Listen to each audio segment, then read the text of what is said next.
다 같이 기도드리겠습니다. 우리를 사랑하시는 거룩하신 하나님 아버지, 우리의 영혼을 주님의 보배로운 피로 구속해 주시고 영원한 하늘나라의 소망을 주신 것을 진심으로 감사를 드립니다. 이 땅에 사는 동안에도 주 성령께서 저희와 같이 계시고 저희들을 진리의 말씀 가운데로 늘 인도해 주시며 주님의 몸된 교회 안에서 서로 사랑하며 주님이 우리에게 맡겨주신 소중한 복음을 함께 증거하며 살아갈 수 있도록 크신 은혜 베풀어 주심도 감사를 드립니다. 오늘 주일을 맞아서 사랑하는 형제 자매들을 한자리에 모아주시고 하나님의 말씀을 함께 배우며 교제할 수 있도록 해주심도 감사드립니다.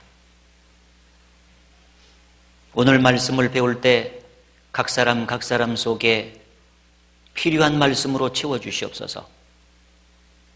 그리스도인들이 세상에서 어떻게 행할 것인가를 말씀을 통해서 배울 때 주님의 거룩하신 뜻을 더욱 온전히 깨달아 알 수 있도록 도와주시고 생활 중에 실제로 순종하는 삶이 이어질 수 있도록 도와주시옵소서. 신앙생활을 해나가는 가운데 주님의 몸된 교회를 뜨겁게 사랑하는 마음을 허락해 주시고 주님의 거룩하신 말씀을 사모하게 도와주옵소서. 형제 자매들을 더욱더 사랑하는 마음을 허락해 주시옵소서. 잃어진 영혼들을 주님 앞으로 인도하는 데 부족함이 없도록 우리 모두를 귀하게 사용해 주시옵소서. 주께서 세우신 이 교회가 주님 보시기에 더욱더 완전한 교회로 성장 성숙될 수 있도록 도와주시고 거룩한 복음의 역사가 끊임없이 나타나 하나님께 늘 영광을 돌려드리는 교회가 되도록 인도해 주시옵소서. 오늘 각 사람에게 필요한 말씀으로 채워주시기를 의지하면서 예수님 이름으로 기도드렸습니다. 아멘. 신약성경 사도행전 1장을 찾아보겠습니다.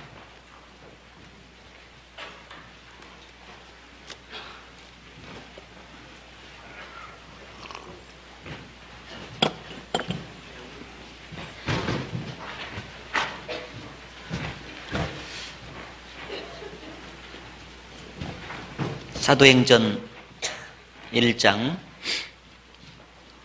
8절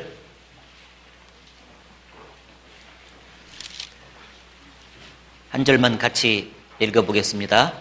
오직 성령이 너희에게 임하시면 너희가 권능을 받고 예루살렘과 온 유대와 사마리아와 땅끝까지 이르러 내 증인이 되리라 하시니라. 오늘 그리스도인의 세상에서의 그 생활이라는 주제를 가지고 같이 배우게 되었습니다.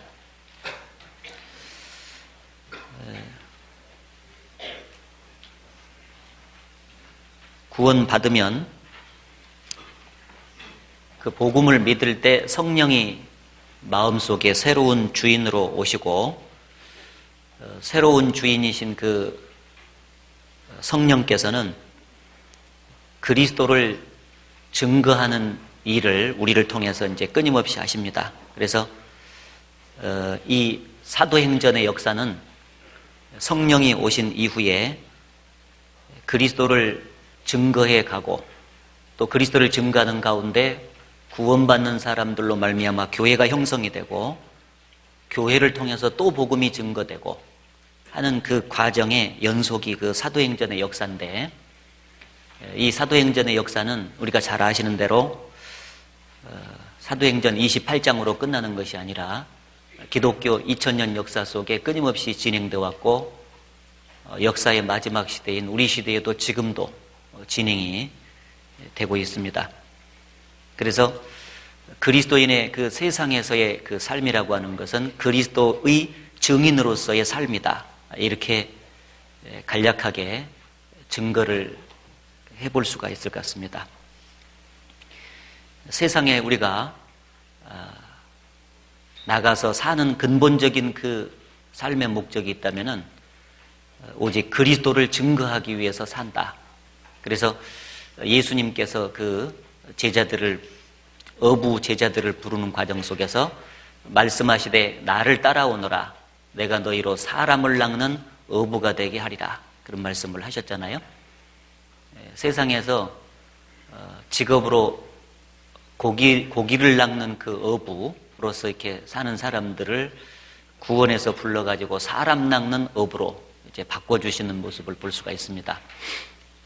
이 세상에서 어떤 모습으로 살든지 그 외적인 모든 삶의 모습과 환경을 초월해서 그리스도인은 사랑 남는 어부로서 그리스도를 증거하는 증인으로서 삶을 산다는 것이 중요합니다. 그래서 예수님께서 그 부활하신 이후에 사랑하는 그 제자들 앞에 나타나 가지고 손과 옆구리를 이렇게 보여주면서 너희에게 평강이 있을지어다 이렇게 말씀을 하셨잖아요. 내가 너희들을 위해서 너희 죄를 위해서 손에 못이 박히고 옆구리에 창이 찔려 가지고 피를 흘려서 너희 죄를 다 이제는 사했다. 그러니 이제는 그 사실을 믿고 안심하라. 너희에게 평강이 있을지어다 그 말이잖아요. 그래서 그 복음을 전해서 구원을 받게 한 다음에 바로 예수님께서 제자들에게 명령을 하시잖아요. 아버지께서 나를 보내신 같이 나도 너희를 보내노라. 너희가 네 죄든지 사하면 사해질 것이요 네 죄든지 그대로 두면 그대로 있으리라. 그 죄 사함의 복음을 전하는 또 다른 그 작은 사도가 될 것을 주님께서 이제 말씀하셨어요. 구원을 받게 해서 이 세상에서 불러가지고 다시 세상으로 보낼 때는 그 복음을 전하는 전도자로서 복음의 그 증인으로서 이렇게 보내셨다는 것을 이제 알 수가 있습니다. 그래서 예수님의 그 사랑하는 제자들은 주님의 죽으심 이후에 부활하시는 그 모습을 실제 보고 또 예수님께서 주신 그 명령을 가슴에 담고 있었기 때문에 승천하신 후에 성령이 오신 후에 그들은 증인으로서 힘있게 이제 살았던 모습이 사도행전에 이제 기록이 되어 있는데 그 힘있게 증인으로서 살았던 사도들의 모습이 역사의 마지막에 우리 시대의 모습이 이제 우리들의 모습이 돼야 된다는 거죠. 증인으로서 분명하게 이제 살아야 될 것입니다. 자, 그래서 이 앞서간 그 초대교회 사도들이 이제 증인으로서 이제 살았는데 그 증인으로서 이제 이렇게 쭉 증거하는 그 모습을 이제 몇 구절 이제 찾아보도록 하겠습니다. 우선 사도행전 2장을 찾아보시면 사도행전 2장 31절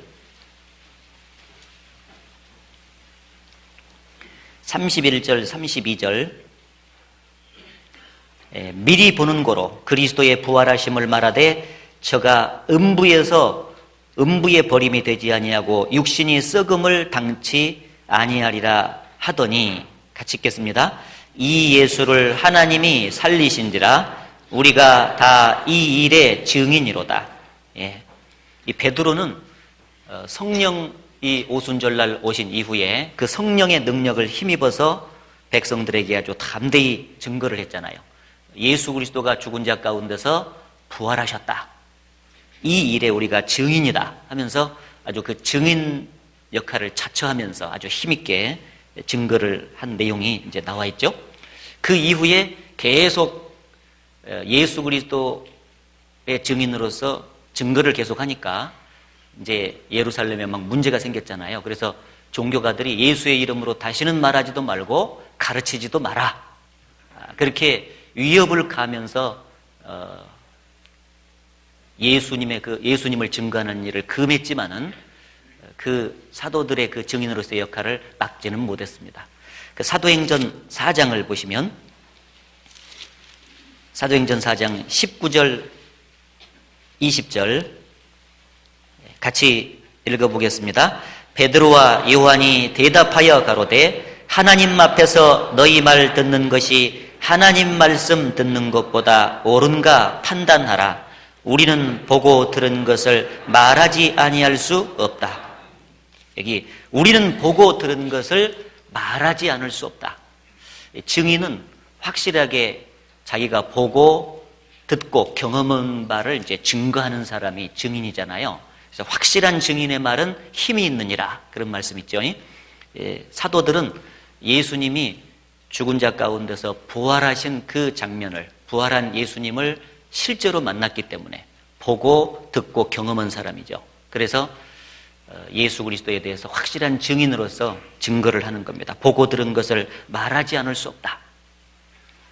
사도행전 5장으로 가보겠습니다. 사도행전 5장에 30절,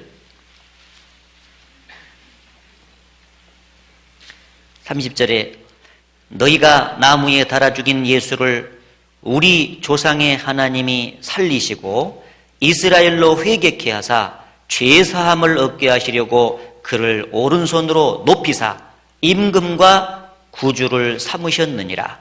같이 읽겠습니다. 우리는 이 일의 증인이요 하나님이 자기를 순종하는 사람들에게 주신 성령도 그러하다. 여기 예수 그리스도가 죽은 자 가운데서 부활하심으로 말미암아서 죄를 사해 주셨다 하는 그 사실을 사도들이 힘있게 선포했는데, 이것은 우리는 이 일의 증인이라. 성령도, 우리 안에 오신 성령도 그리스도를 증거하는 그 일을 가장 중요시 여기면서 지금 사역을 하고 계시고, 우리도 그 성령이 하시는 일을 따라서 그리스도를 정확하게 증거하는 증인으로서 사는 것입니다. 누구나 사도들과 같이 우리도 증인입니다. 그래서 세상에 나가서 살 때 다양한 신분들이 있고 환경이 있지만은 그 모든 걸 초월해서 주님이 우리에게 주신 신분은 그리스도의 증인이에요. 그리스도의 증인. 그걸 잊지 말아야 됩니다. 사도행전 10장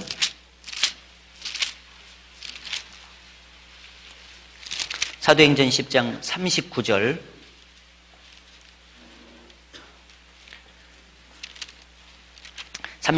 우리는 유대인의 땅과 예루살렘에서 그의 행하신 모든 일의 증인이라. 그를 저희가 나무에 달아 죽였으나 하나님이 사흘 만에 다시 살리사 나타내시되 모든 백성에게 하신 것이 아니요 오직 미리 택하신 증인 곧 죽은 자 가운데서 일어나신 후 모시고 음식을 먹은 우리에게 하신 것이라. 43절 같이 읽겠습니다. 저에 대하여 모든 선지자도 증거하되 저를 믿는 사람들이 다 그 이름을 힘입어 죄사함을 받는다 하였느니라. 여기 베드로가 힘있게 증거하는 그 내용이 나와 있잖아요.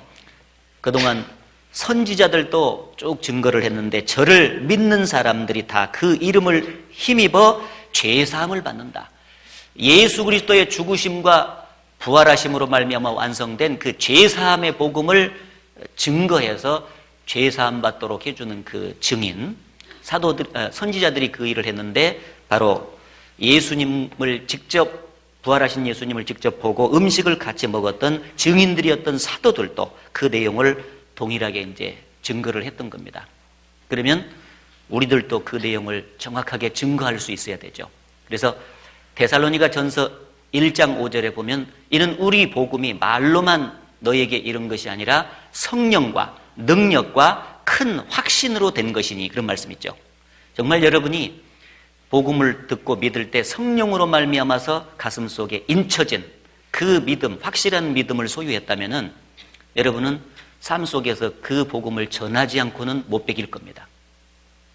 왜냐하면 이 복음만이 죽어있는 영혼을 살릴 수 있는 유일한 치료책이거든요. 그것을 내가 알고 있는 사람이 그것을 전하지 않을 수 없죠. 예수님을 통해서 3년 반 동안의 공생의 기간 동안에 그 병을 고침을 받았거나 귀신 들린 상태에서 노임을 받은 사람들, 예수님을 통해서 고침을 받은 모든 사람들은 하나같이 자기가 예수 그리스도로 말미암아서 고침을 받았다는 것을 계속해서 전파를 했습니다. 전파하지 않을 수 없었다. 그렇게 나와 있어요. 예수님께서 어느 날 두 소경을 안수해가지고 고쳐주시고 말하기를 엄히 경계하면서 자기를 나타내지 말라고 지시를 하셨어요. 그런데 상관없었습니다. 평생에 한번 눈 떠서 제대로 된 세상을 보기를 원했던 그 소경들이 어떤 방법으로도 눈을 뜰 수 없었는데 그리스도를 만난 이후에 눈을 떴잖아요. 그게 얼마나 좋겠습니까? 그래서 예수님은 경계를 했지만은, 전파하지 말라고 했지만은 온 땅에 두루 나가서 전파했다라고 나와요. 그 자기에게 주어진 사실, 이루어진 사실 있잖아요. 고침을 받은 사실을 숨길 수가 없었다. 왜? 좋아서. 좋아서. 그 육신의 병인 안 보이는 그 소경으로 있다가 눈 뜬 것도 그렇게 좋았었는데, 영혼이 고침을 받아서 눈을 떠서 신령한 세계를 볼 수 있는 그런 사람이 된 것은 얼마나 좋은 사실이냐고 말이야. 그래서 그것을 전하지 않을 수 없었다. 귀먹고 어눌한 사람이 고침을 받은 이후에도 엄히 경계를 했지만은 계속 전파를 해요. 그 마가복음 7장을 한번 보시죠.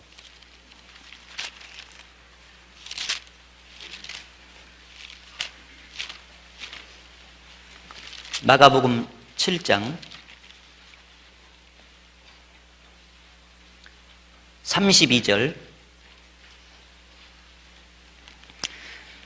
사람들이 귀먹고 어눌한 자를 데리고 예수께 나와 안수하여 주시기를 간구하거늘 예수께서 그 사람을 따로 데리고 무리를 떠나사 손가락을 그의 양 귀에 넣고 침뱉어 그 혀에 손을 대시며 하늘을 우러러 탄식하시며 그에게 이르시되 에바다 하시니 이는 열리라는 뜻이라. 같이 읽겠습니다. 그의 귀가 열리고 혀에 맺힌 것이 곧 풀려 말이 분명하더라. 예수께서 저희에게 경계하사 아무에게라도 이르지 말라 하시되 경계하실수록 저희가 더욱 널리 전파하니. 이 귀먹고 그 혀가 어눌한 사람을 예수님께서 고쳐주시면서 말씀하시기를 경계하면서 아무에게라도 이르지 말라. 그렇게 얘기를 했지만은 소용이 없었습니다. 이 사람이 너무너무 좋아가지고요, 경계하실수록 저희가 더욱 널리 전파를 했다. 계속 전한 겁니다. 우리도 영혼이 구원받아서 그 하늘의 소망을 갖게 되고 또 삶이 변화가 된 이 사실이 놀라운 축복이라는 것을 우리가 삶 속에서 이제 경험하면서 삽니다. 예수님이 구원해 준 것만도 감사한데 구원받은 이후에 인생길에서 성령으로 말미암아 나와 동행하시고 나의 삶을 변화시켜 주시고 정말 우리의 인생길을 가치 있고 보람 있는 인생길로 만들어 주신 그리스도, 그분이 너무 좋잖아요. 좋아요, 안 좋아요? 좋으니까 전해줘야 돼요. 이게 전도는 의무적으로 하는 것이 아닙니다. 명령되어 있지만 사실은 이루어졌기 때문에 너무 좋아가지고 이것을 다른 사람도 좀 알았으면 좋겠다. 예수가 이 땅에서 유일한 소망이라는 것을 저 사람들도 좀 알았으면 좋겠다 하는 마음이 간절하니까 근질근질해가지고 전하지 않으면 못 견뎌요. 막 핍박을 받아가지고 다시는 그 주님의 이름을 선포하지 아니하리라 하니까 이 중심이 불붙는 것 같아서 견딜 수 없었다. 예레미야의 고백처럼 말이요. 이루어진 사실을 증거하지 않으면 답답해서 죽겠다. 그 심정으로 전해준 겁니다. 예수는 세상의 유일한 소망이잖아요.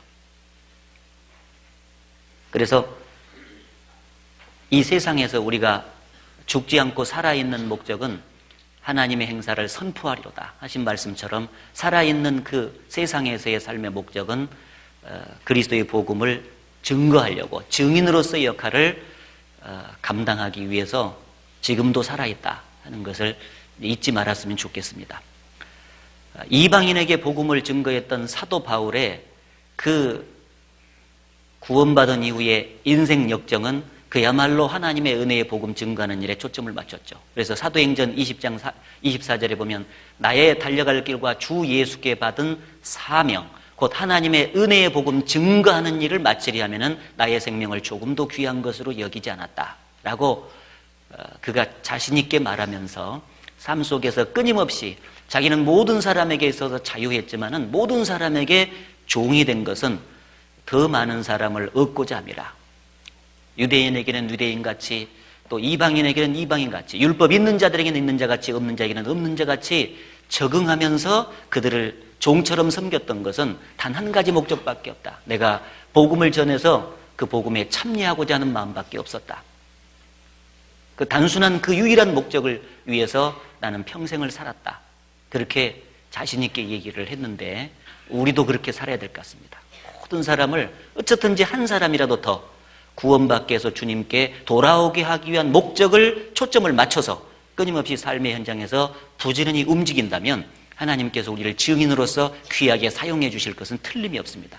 세상에서의 삶은 그리스도의 증인으로서 사는 거다. 아주 확실하게 정리를 해야 될 것 같습니다. 고린도전서 10장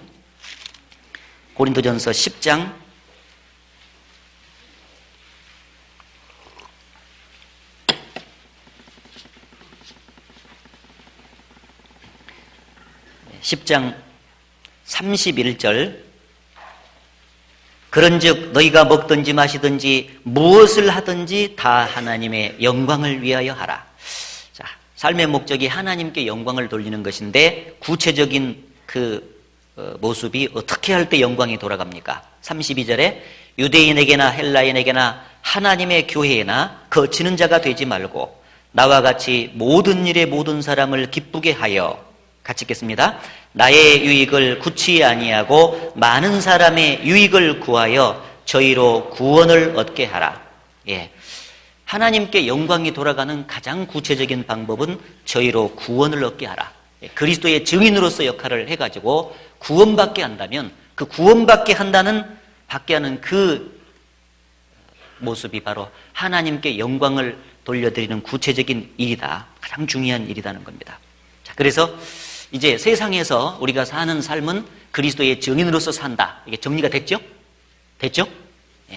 자, 그러면 이제 어떤 모습으로 증인이 살 때 증거가 잘 되고 전도가 잘 될 것이냐, 그 모습을 한 크게 3가지 정도 좀 생각을 해보도록 하겠습니다. 세상에 나가서 사는 그 인생길은, 그리스도인은 고난의 인생길입니다. 그래서 욥기 5장에 보면은 인생은 고난을 위해서 났나니 불티가 위로 나름 같다, 그런 말씀이 있어요. 여러분, 불 때 보면 티가 이렇게 올라오죠. 티 올라갈 때 쭉 올라가는 것이 아니라 조금 미풍만 불어도요 막 흔들흔들 거잖아요. 까딱까딱까딱까딱 끄떡끄떡끄떡끄떡 막 이러면서 이렇게 올라가잖아요. 이게 그냥 바람에 의해서 영향을 받으면서 막 이렇게 올라가는 모습인데, 인생은 항해자로 표현한다면 정말 그 파도를 만나면서, 바람으로 인한 파도를 만나면서 쭉 그 목적지를 향해서 나가는 항해자와 같아요. 그래서 끊임없이 바람이 일고 끊임없이 바람으로 인해서 파도가 밀려오기 때문에 그것을 고난으로 말한다면 고난을 위해서 태어난 사람처럼 인생은 사는 것입니다. 그런데 구원받은 사람이나 구원 안 받은 사람이나 삶의 현장에서 누구든지 고난의 역정을 가져요. 특히 구원받은 사람은 세상 사람들보다도 증인으로서 살다 보면은 더 어려움이 많죠. 그래서 너희가 하나님의 나라에 들어가려면 많은 환난을 겪어야 하리라, 그런 말씀처럼 세상 사람보다 오히려 더 많은 그리스도를 위한 그 환난이 있다고 말할 수 있습니다. 그런데 그 모든 환난 속에서도 어떤 모습을 견지할 때 증인으로서 확실하게 증거가 될 수 있을까? 세상 사람들은 고난을 당하고 환난을 당하면 낙심하기가 쉽잖아요. 좀 심해지면 절망을 합니다. 그런데 그리스도의 증인은 그 엄청난 고난과 시련 속에서도 하나님을 의지하는 가운데 낭망치 아니하고 오히려 반대로 그 환경을 수용해가지고 기쁨과 감사함으로 살아가는 모습, 그 모습을 보여줄 때 전도가 돼. 야, 저 사람들 속에는 내가 갖지 않는 뭔가가 있다. 왜? 고난과 시련이 닥치면 다 낙심하고 절망하고 이 삶의 형편이 촌딱처럼 다 될 텐데 저렇게 담대하게 살고 고난과 역정 속에서도 저렇게 얼굴빛이 밝게 빛나고 뭔가가 있다. 예. 그걸 보여줘야 진짜 증인이에요. 그걸 보여줘야. 그게 진정한 신앙은 어려울 때 나타나. 만사가 형통될 때는 모두가 다 기쁘고 감사하면서 살 수 있지만은 시련이 닥치고 어려우면은 사람들은 본성적으로 힘들어지거든요. 낙심과 절망 속에 빠지고 힘이 빠지고 침체에 빠지지만은 그리스도인은 다르다 그 말이야. 그 환경 속에서 하나님을 의지하는 가운데 힘있고 담대하고 기쁨과 감사함 속에서 사는 모습을 세상 사람들에게 보여준다면 그게 바로 그리스도를 증거하는 길이라는 겁니다. 하나님을 증거하는 길이죠. 자, 시편 34편을 찾아보죠. 시편 34편 5절.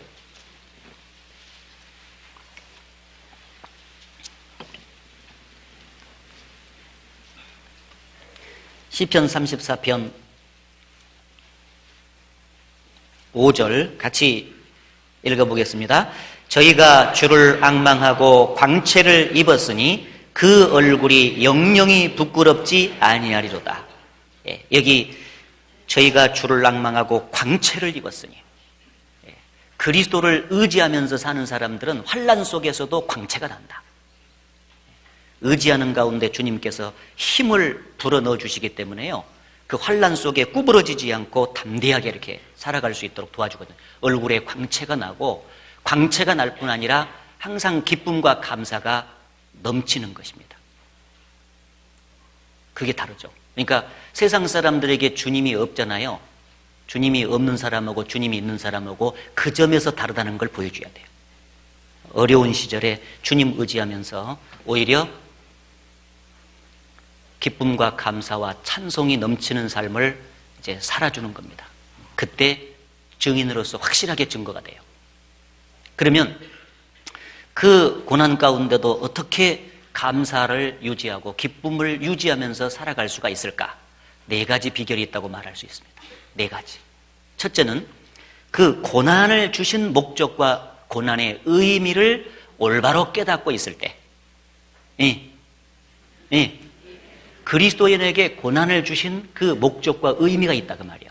그거를 성경적으로 정확히 정리해가지고 가슴 속에다가 딱 담고 있으면 고난이 닥쳐도 그 의미를 되새기는 과정 속에서 오히려 역설적으로 기쁨과 찬양을 주님께 드릴 수가 있다는 얘기지. 그러면 이 성경을 통해서 볼 때 하나님은 그리스도인에게 왜 고난을 주셨습니까? 그 고난을 주신 목적이 아주 많아요. 그런데 간단하게 정리하자면 첫째는 그 고난을 통해서 하나님 앞에 순종함을 배울 수 있게 만들고, 그리고 그 고난을 통해서 그리스도의 인격을 닮아갈 수 있도록, 그리스도인의 그 인격이 성숙되고 구비되어질 수 있도록 해주십니다. 고난을 통해서.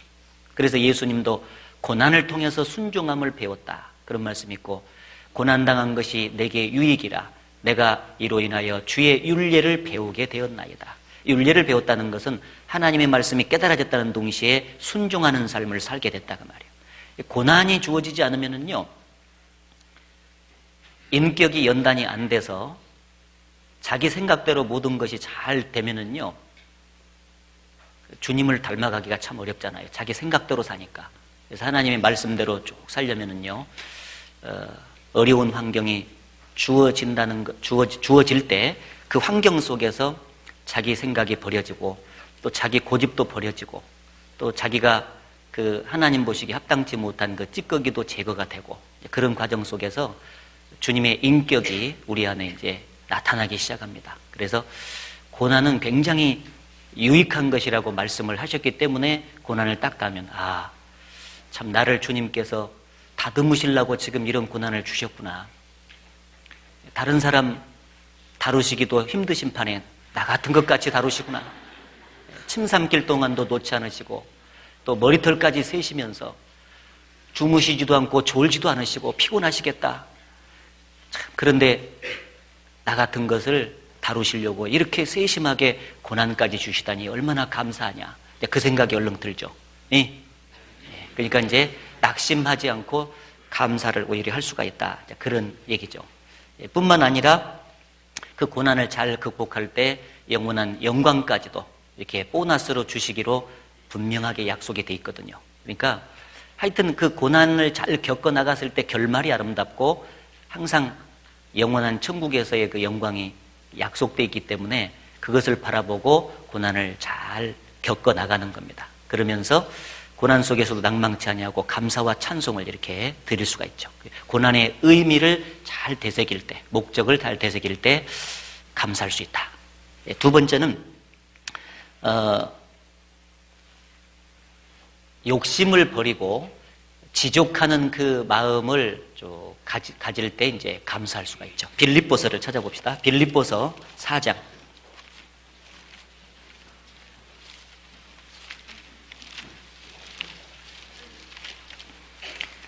빌립보서 4장 11절 12절을 같이 읽겠습니다. 내가 궁핍함으로 말하는 것이 아니라 어떠한 형편에서든지 내가 자족하기를 배웠노니 내가 비천에 처할 줄도 알고 풍부에 처할 줄도 알아 모든 일에 배부르며 배고픔과 풍부와 궁핍에도 일체의 비결을 배웠노라. 이 바울은 평생을 배웠는데 뭘 배웠다고 말했냐면 어떠한 형편에서든지 내가 자족하기를 배웠다. 풍부한 환경이 주어지면 그 가운데서 자족을 했고 또 궁핍한 환경이 주어졌을 때는 그 가운데서 자족을 했다. 어떻게 해서 어떠한 형편에서든지 자족을 할 수가 있겠어요? 욕심을 버리고 자족하는 마음이 있을 때 감사가 계속 넘칠 텐데 어떻게 그랬어요? 주님만으로 만족했겠죠. 그렇잖아요? 주님만으로. 이 구원받은 사람은 주님만으로 만족하는 법을 배우면서 자족하는 마음을 배우게 되죠. 그렇잖아요? 구약 성경에 이스라엘 12지파가 있는데 그 중에 레위 지파에게는 땅을 분배치 아니하고 말씀하시기를 신명기 11장에 보면은 레위 지파에게는 땅을 분배치 않는다. 왜? 여호와 그가 그의 기업이 되시기 때문이다. 그래서 레위 지파는 하나님만을 기업으로 삼고 사는 사람들이었습니다. 그런데 그 레위 지파가 오늘날 거듭난 그리스도인의 모습을 가르쳐요. 그리스도인은 보이는 세상 것이 자기에게 주신 것이 아니고요. 자기 안에 오신 주님이 진정한 의미에서 기업이세요. 그렇죠? 주님만이 만족의 대상이고요. 주님만 함께 계시면은 환경이야 어떻게 되든지 상관없이 나는 만족합니다. 그게 그리스도인입니다. 그렇게 살아야 돼요. 결혼을 하게 되면은 사랑하는 남편과 아내가 만나잖아요. 연애 시절에 너무너무 사랑이 진할 때는 있잖아요. 환경이 어떻게 되든지 상관없이 당신만 함께 있으면 좋다 그래요. 그렇잖아요. 그래서 아까 아침에 만났는데 저녁에 또 만나고 싶어지고 또 만나고 싶어지고 그래요. 이 주변의 어떤 환경보다도 그냥 사람 자체가 같이 있으면 좋아요. 당신만 같이 있으면은 어디라도 좋아요. 뭐 험한 산길 상관없고 뭐 초가집도 상관없고 다 상관없어요. 당신하고만 둘이만 있으면 너무 좋아요. 당신만으로 만족한다는 얘기잖아요. 그런데 이제 문제는 같이 산 이후에 세월이 흘러가면서 그 서로에 대한 사랑이 퇴색돼 가면서 어떤 현상이 생기냐면 당신만 갖고는 안 돼요. 이렇게 되는 거예요. 아파트도 있어야 되고 자가용도 있어야 되고 무엇도 있고 다 있어야지 당신만 갖고는 안 돼요. 이렇게 되는 거예요. 그게 이제 왜 그러냐면 그 서로에 대한 사랑이 아주 진한 상태에 있다가요. 그게 점점 이제 사랑이 이제 희석이 되고 있잖아요. 사랑이 퇴색되면은 그 상대방만을 향해서 이렇게 마음이 딱 가 있던 것이 여기도 조금 있지만 이쪽으로 옆으로 살짝 가 이렇게. 아이고 아파트도 필요하겠네. 자가용도 필요하겠어. 무엇도 필요하고 이렇게 이쪽으로 자꾸 가는 거예요. 그러면 이제 이렇게 가면은 딱 이렇게만 가 있을 때는요. 여기에 있든지 없든지 상관없어. 그렇죠? 예. 그래 안 그래요? 뭐 아파트 20평이면 어쩔 것이고 15평이면 어쩔 것이요. 막 그대와 같이만 있으면 되는데. 그렇죠? 그런데 그만 이쪽에서 이렇게 가면은요. 굉장히 이제 이런 것들이 없으면은요. 부족하면은 마음속에 불평이 올라오기 시작해요. 여기만 있으면 항상 감사인데 그렇잖아요. 우리가 남편 되신 주님을 구원받을 때 모시면서 나는 당신만으로 만족해요. 그렇게 고백한 거나 마찬가지예요. 그래서 당신만 같이 있다면은 인생길에서 어떤 어려움이 있어도 상관없어요. 물질적인 거 보이는 것이 좀 부족해도 당신만 같이 계신다면 나는 만족합니다. 그런 마음이 있었는데 그만 이쪽으로 살짝 하면 퇴색이 되면은요. 퇴색이 되면은 이제 주님만으로 만족을 못해요. 그러니까 주님만으로 만족을 못하니까 보이는 것에서 만족을 같이 찾으려고 하니까 욕심이 생기고 그로 인해서 자족하는 마음이 안 생기고 그러니까 감사와 기쁨이 사라져 버리는 거예요. 그러니까 주님만으로 이렇게 만족을 얻는 그것이 진정 그리스도인의 모습이라는 것을 본 모습을 되찾아야 돼요. 늘상 매일매일 새롭게 하면서 그리고 주님과의 사랑을 다시금 회복하고 그리고 살면은요 항상 기쁘지. 뭐 환경이 어쨌든지 상관없으니까. 세상을 보고 사람을 보며 세상을 볼 때 만족함이 없었네. 나의 하나님 그분을 뵐 때 나는 만족하였네. 같이 부르고 싶죠? 네. 주님만이 나의 소망, 나의 기쁨. 그래서 내 육체와 마음은 쇠잔하나 하나님은 내 마음의 반석이시요 영원한 분기시라. 하늘 안에 땅에나 주밖에 나의 사모할 자가 없나이다. 이래 되잖아요. 세월이 흘러서 육체는 점점 낡아지고 또 힘이 점점 빠져도 더욱더 확실해지는 것은 하나님은 내 마음의 반석이시요 영원한 분기시라. 보이는 세상 것 다 사라져도 반석은 영원한 의지처. 정말 살아보니까 의지할 분은 당신밖에 없어요. 주님밖에 없습니다. 분기시라는 것은 나의 영원한 몫이라는 거죠. 목, 할당. 이 보이는 세상 것이 내 몫이 아니라 주님이 내 몫입니다. 그래서 주님만으로 만족하는 삶을 살게 될 때 정말 자족이 생활화가 돼요. 자족이 생활화가 되면 보이는 것이 조금 더 있고 덜 있고 환경이 조금 좋고 나쁘고 그것에 상관없이 그 모든 것을 초월해서 항상 감사와 기쁨이 넘치는 삶을 살 수가 있죠. 그렇게 살아야 세상 사람들하고 다르다 그 말이에요. 세상 사람들은 주님이 없잖아요. 그들의 마음과 삶 속에는 주님이 주인으로 안 계시고 없어요. 근데 우리 속에는 그게 있잖아요. 그러니까 다른 것을 보여줘야지. 환경이 안 좋을 때 힘이 들어가고 또 좋을 때는 항상 웃고 이건 세상 사람들이 하는 얘기 이제 모습이에요. 그것과 똑같이 하면은 증거가 안 된다니까요.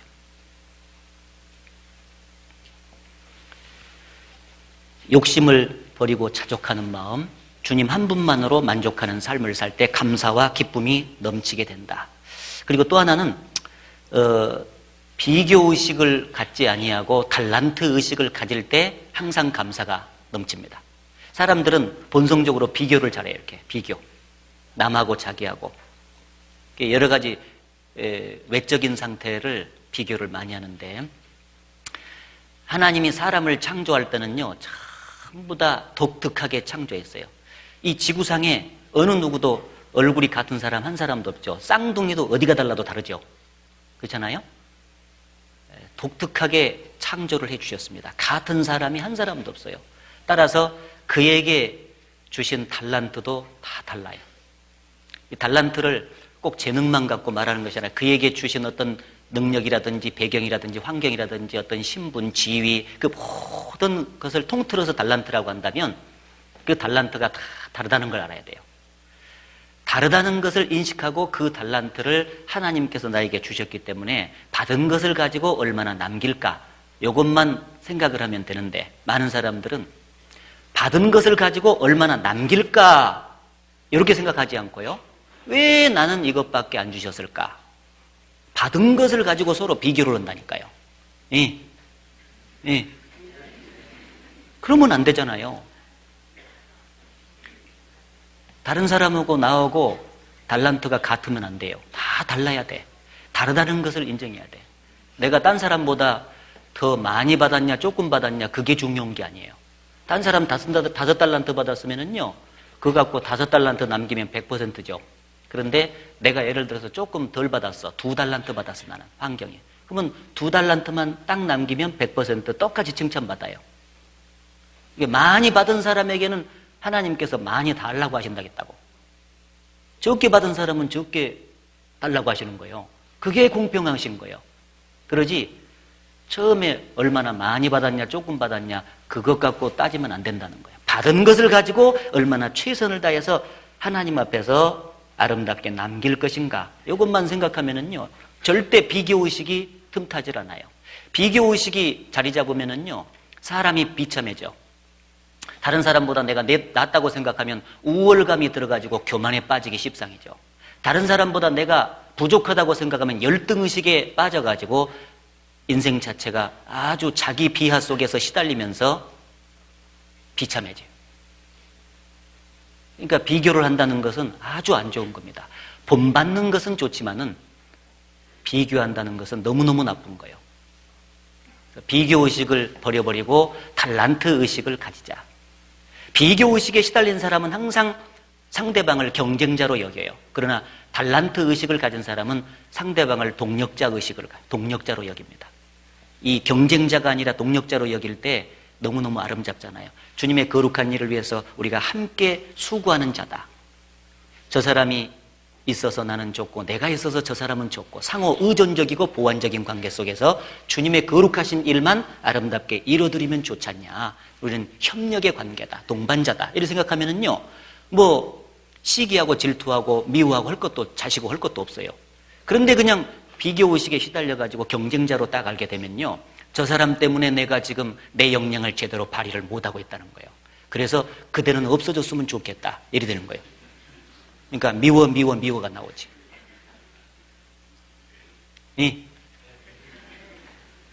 사울은 그 점에 있어서 아주 안 좋은 예를 우리에게 보여줬잖아요. 사울이 왕이었을 때 이 다윗이라고 하는 사람은 얼마나 훌륭한 부하였어요. 그렇잖아요? 하나님께서 자기에게 그 훌륭한 지혜로운 동력자를 부하로 주셨다는 사실을 그가 인식했다면 내가 부족한 것을 보충하기 위해서 그대가 왔구나. 이렇게 생각했으면은요 그 사람의 내가 없는 장점을 잘 살려서 일할 수 있도록 해줌으로써 나라가 더욱더 안정되고 부강한 쪽으로 갔을 거예요. 얼마나 좋아요. 그러면서 그 동력자를 주신 하나님께 너무너무 감사하면서 아주 귀하게 생각하고 막 그렇게 했을 거예요. 근데 그만 자기에게 없는 것이 저쪽에 있다고 생각되니까요 막 자기가 있는 것 다윗보다 더 또 있는 것도 있거든. 그거 잘 살리면 될 텐데 뭐하러 없는 것을 이렇게 봤어.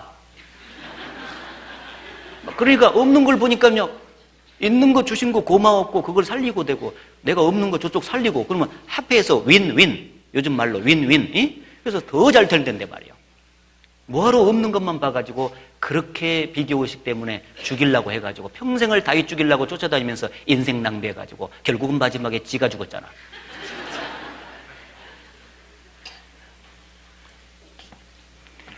그거는 교회 안에서나 이 세상에서 직장생활이나 사업을 할 때 꼭 그거 교훈 받아야 돼요.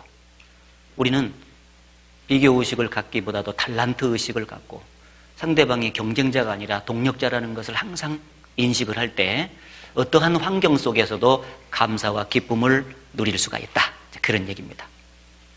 이미 주신 것에 대해서 감사를 잘 하시고 없는 것은 상대방이 보강해 주면 되는 거예요. 그래서 이미 있는 자기에게 있는 장점을 천하게 생각해서는 안 돼요. 얼마나 그 귀한 건데. 딴 사람한테 없는 거예요. 없는 것은 잘 살리는 게 좋아. 그래서 물고기 2마리하고 보리떡 5개, 그것이 사람들은 보잘것없다고 생각했지만요 주님의 손에 들여지기만 하니까요 막 엄청나게 남겨버렸잖아요. 고까지껏 가지고 무엇해요? 너무 많이 모자라잖아요. 능력 많으신 우리 예수님 축복 기도하더니 배부르게 먹었네 남았네 12광줄이나. 이야 정말 고까지 것이 뭐냐고 세상에. 내가 보는 게 문제라니까 지금 이게. 환경이 문제가 아니고 내가 그 환경을 바라보는 시각 때문에 지금 사람들이 불행한 거예요. 왜 힘들어해? 환경이 중요한 게 아니라니까. 고까짓 게 뭐냐고. 주님을 개입시켜서 주님 손에 들여지면 엄청나게 남는다는 그 시각을 가지고 그 물고기 2마리고 보리떡 5개를 봤다면 그건 너무 귀한 거예요. 그 물고기 2마리고 보리떡 5개와 같은 장점이 내 속에 다 있다니까 지금. 그걸 좀 살려봐. 그걸 살려라고. 그게 다 살려지면은요, 고개 못 다지면 교회가 든든히 서고, 또 세상에 나가서도요, 직장 생활하든지 사업을 하든지 그것을 잘 살리면은요, 굉장히 튼튼한 어떤 사업장이 될 것이다, 그런 얘기죠. 그래서 고난 중에도 감사와 기쁨의 삶을 보여줄 때 확실히 증거가 된다. 그것을 말씀을 드렸고, 그렇게 살려면 고난의 의미와 목적을 깊이 새기고 고난을 대할 것, 그리고 욕심을 버리고 자족하는 마음, 주님만으로 만족하는 법을 배우면서 살 것, 그리고 세 번째는 비교의식을 버리고 달란트 의식을 가지고 살 것, 이미 있는 것에 대한 감사를 잘하고 그것을 개발하는 법을 배울 것. 자, 요걸 몇 가지 정리하면은 이제 감사와 이제 기쁨 속에서 살아갈 수가 있겠죠. 그렇게 살 때 증인으로서 증거가 잘 되는 거예요. 저 속에 뭐가 있다. 나도 좀 알아봐야 되겠다 해서 전도가 되는 것입니다. 자, 그리고 크게 이제 두 번째, 증인으로서 확실한 증거를 하기 위해서는요, 거룩한 세속성을 가져야 된다. 이런 말은 성경이 없습니다. 그런데 성경을 조합해보면 거룩한 세속성을 유지하는 것이 아주 합당하다는 거예요. 마태복음 10장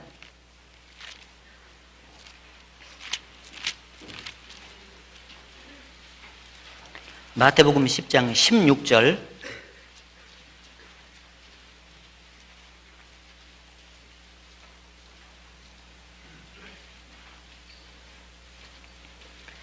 (16절을) 같이 읽겠습니다.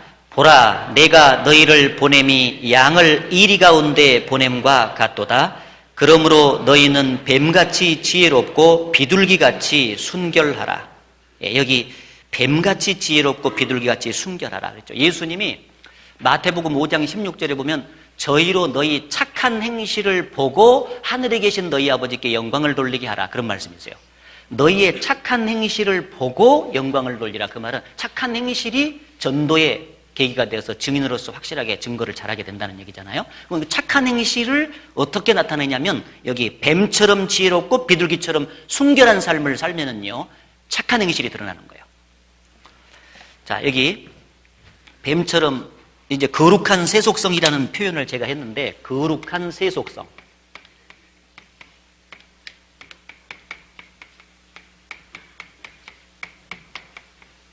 이것을 이제 유지하면서 산다. 근데 뱀처럼 지혜롭고 비둘기처럼 순결. 자, 뱀 써보겠습니다. 뱀.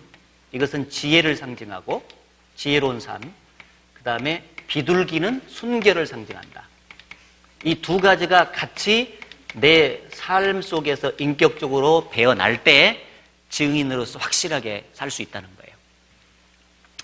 이 뱀처럼 지혜롭고 비둘기처럼 순결한다, 그 말은 그리스도인이 이 세상에 적응, 이건 이제 적응은 해야 된다 이 말입니다. 적응은 해야 되는데 이 동화돼서는 안 된다.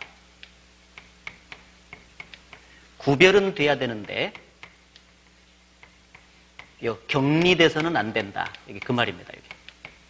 이렇게 딱 정리를 해놓고 계셔야죠.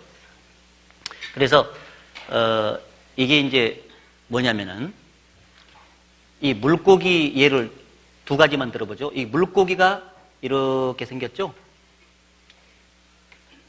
이렇게. 그런데 이 바다 속에 이렇게 쭉 사는데 물고기가 바다 속에서 반드시 살아야 돼요. 물을 떠나서는 생존이 불가능하니까. 이게 적응을 하고 있습니다, 지금. 물고기가 바다 속에 있다는 것은 물 속에 적응을 하면서 살고 있죠? 그런데 문제는 이 바닷물이 이 물고기 뱃속에 들어가면 바로 죽어요. 이게 이제 동화돼서는 안 된다, 그 말입니다. 이게 이제 그리스도인이 이 세상 속에서 적응하면서 살긴 살지만은 세상에서 왜 적응을 해야 되냐면은 전도를 해야 되니까. 사람들을 만나지 않고는 그들을 그리스도께로 인도할 수가 없지 않습니까? 그러니까 반드시 세상에 나가서 적응을 하는 모양새를 갖춰야 돼요. 적응.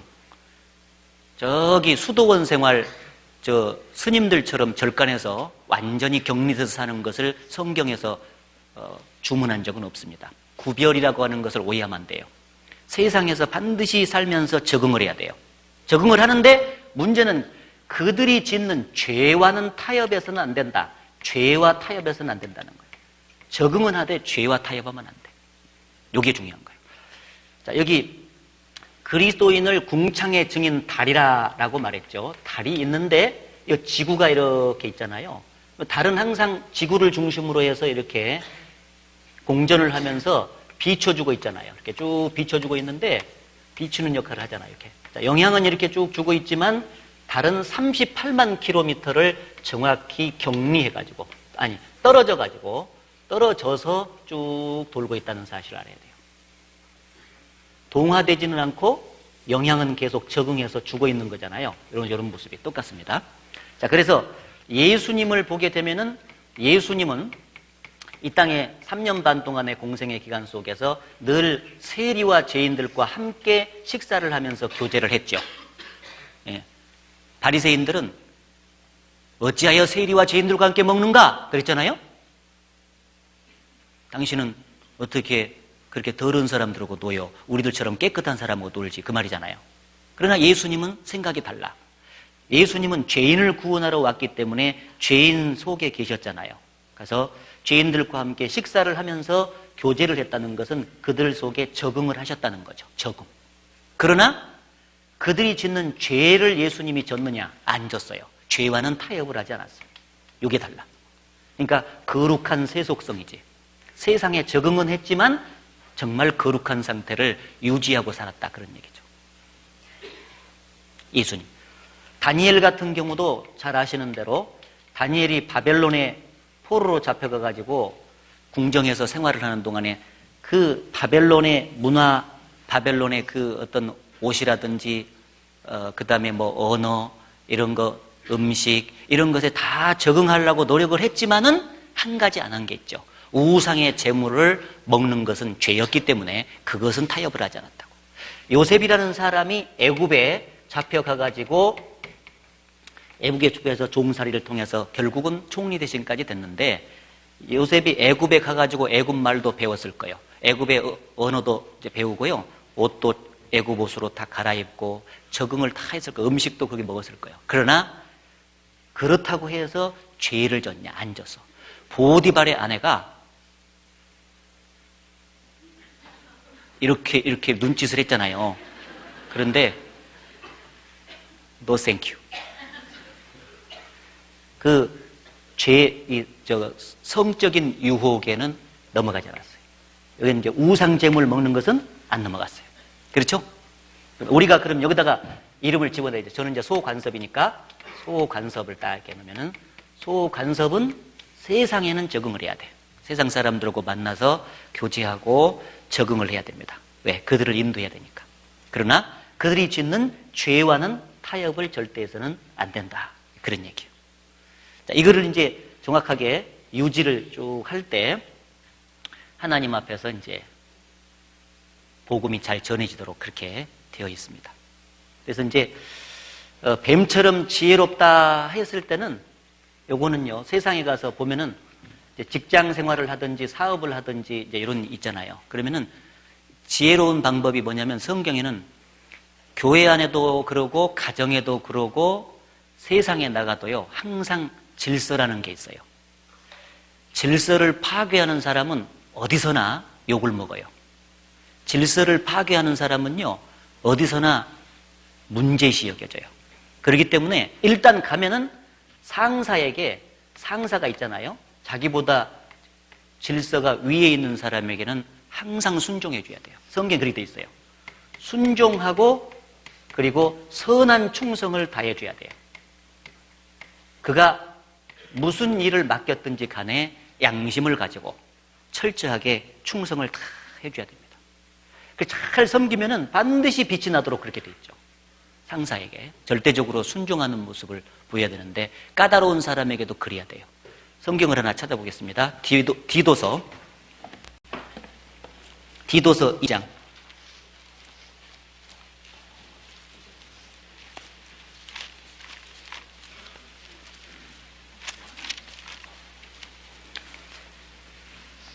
디도서 2장 9절. 종들로는 자기 상전에게 범사에 순종하여 기쁘게 하고 거스려 말하지 말며 떼어먹지 말고 오직 선한 충성을 다하게 하라. 이는 범사에 우리 구주 하나님의 교훈을 빛나게 하려 함이라. 구주 하나님의 교훈을 빛나게 하고 증인으로서 살려면은 거기 보면은 범사에 순종하여 기쁘게 하고 그랬죠. 범사에. 하여튼 죄를 지으라고 강요하지 않는 이상은요, 상사의 의견을 존중해 줘야 돼요. 그래서 순종을 하고, 그 다음에 거스려 말하지 말고. 이제 상사로서 있어 보기도 하고, 이제 위에서 섬겨보기도, 이제 밑에서 섬겨보기도 하고, 이제 여러분들도 그런 과정을 겪잖아요. 근데 대부분 상사로 있을 때 거스려서 뭐 특별한 저기도 하는데, 혈기를 부리면서 거스리는 사람들은요, 되게 힘들어. 어쨌든지 간에. 그렇기 때문에 거스려 말하지 마라. 세상에 나가서 살 때. 왜냐하면 우리는 우리 자신을 세상에서 드러내기 위해서 사는 것이 아니라 지금 그리스도를 나를 통해서 드러내가지고 그 사람에게 그리스도를 믿도록 하기 위한 목적으로 살기 때문에 나는 어쨌든지 죽어줘야 돼. 내 혈기는 죽어주고 그리스도가 증거되려면요, 순종을 잘해줘야 된다는 거예요. 그 다음에 선한 충성을 다하게 하라 그랬죠. 악한 충성을 하지 말고, 죄 짓는데 막 하라고 하는 데까지 막 가가지고 막 하지 말고 선한 충성을 다하게 하라. 베드로전서 2장을 가보겠습니다. 베드로전서 2장.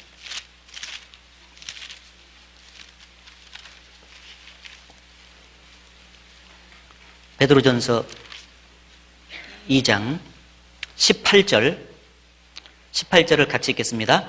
사환들아, 범사에 두려워함으로 주인들에게 순복하되 선하고 관용하는 자들에게만 아니라 또한 까다로운 자들에게도 그리하라.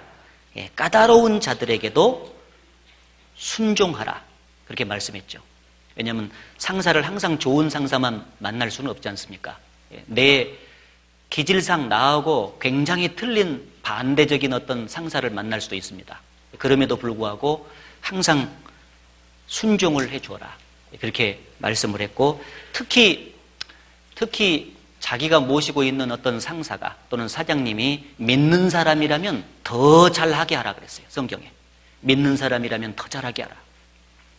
근데 이제 가끔 제가 뭔 얘기를 듣냐면, 형제들을 이제 사업장을 이제 구원받은 사람이 가지고 있잖아요. 근데 이렇게 취직을 시켜주면은요, 다른 이방인들하고 이렇게 하는 저 모습이 비교가 될 것 아니에요. 근데 이 사장 입장에서, 구원받은 사장 입장에서 볼 때 이 이방인보다 조금이라도 더 나았으면 좋겠다 하는 요망상이 있겠어요, 없겠어요?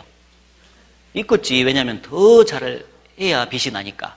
그런데 그만 뭐 찾아먹을 것은 다 찾아먹고 있으면서 교제 시간 된다고 하니까 딱 잘라가지고 나가고 막 이렇게 되면은요, 요 부리는 사장 편에서는 이제 그게 뭐 불쾌하다기보다도 요 이방인들에게 미안한 생각이 자꾸 들어. 요 이방인들에게. 이방인들은 지금 이렇게 열심히 하고 있는데, 물론 이 사람들은 교제하고 상관이 없지만, 구원받았다고 하는, 같은 교회 다닌다고 하는 이 식구가 말이에요, 더 열심히 평상시에 잘하고, 그리고 나서 뭐 교제에 간다고 조금 이렇게 봐달락 하면은요, 그거야 기쁨으로, 아이고, 갔다 오세요. 이렇게 할 수 있지 않습니까? 그런데 평상시 일하는 상태도 안 좋고, 또 일하는 기능도 또 계속해서 몇 달이 지나고 1년이 지났는데도 숙달이 안 되고, 그러면서 자꾸 떨어지고 이러면은 좀 그렇겠죠? 전도하기가 좀 어렵다 이런 얘기죠. 그러니까 딱 들어오면은요, 우리는 기본적으로 어느 회사든지 들어가든지 우선 상전을 누구든지 섬기는 자세가 돼야 되잖아요. 그래서 충성을 잘해주고, 믿는 사람이라면요, 그 믿는 사람 속에 하나님의 이름이 지금 레터가 붙어 있다고요. 예수 그리스도의 증인으로서의 그분이 살잖아요. 그러면 그 사업이 잘 됨으로써 어쨌든지 간에 그리스도가 증거될 수 있으니까, 내가 이 사장님이 잘되게 해가지고 그리스도가 증거될 수 있으면 내 한 몸 바쳐서 충성을 해야 되겠다. 그래서 열심히 해줘야 된다니까요. 하여튼 그 주어진 시간 안에 내가 녹을 먹고 있기 때문에 더 잘해야 되지만 그리스도가 증거돼야 되니까 그것이 우리에게는 항상 떠나면 안 되거든요. 그래서 그 더 잘 해주는 그런 모습이 있어야 되고, 그리고 어쨌든지 간에 근면성실해야 됩니다. 네가 근실한 사람을 보았느냐? 왕 앞에 설 것이다. 그런 말씀 있잖아요. 근면성실한 사람은요, 어디 가서나 칭찬을 받습니다. 근데 게으르고 불성실한 사람은 지각이나 맨날 했었고 말이요. 나가는 이제 시간 동안에. 근데 지각하는 사람은 항상 지각하더만.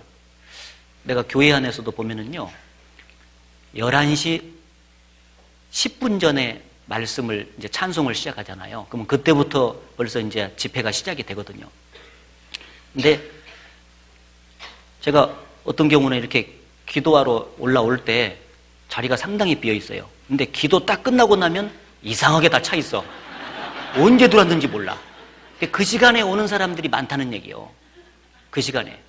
아니, 조금 1, 20분 여유를 갖고 와가지고 잠깐 와서 자리에 앉아서 기도하면서 하나님 오늘 나에게 무슨 말씀을 주려 하십니까? 하나님의 거룩하신 뜻을 저에게 주신다면 저는 그것을 정확히 순종하랍니다. 그 의지를 정확히 가지고 오늘 저에게 필요한 말씀을 주시고 은혜와 생명으로 제 가슴 속에 가득 채워주소서. 그래서 세상에 나가서 힘있고 역동적인 그리스도인이 될 수 있도록 해주소서.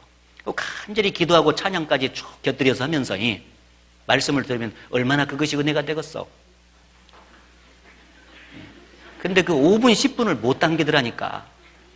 오늘 내가 왜 이 길을 우리 안산에서 가서 해야 되는데.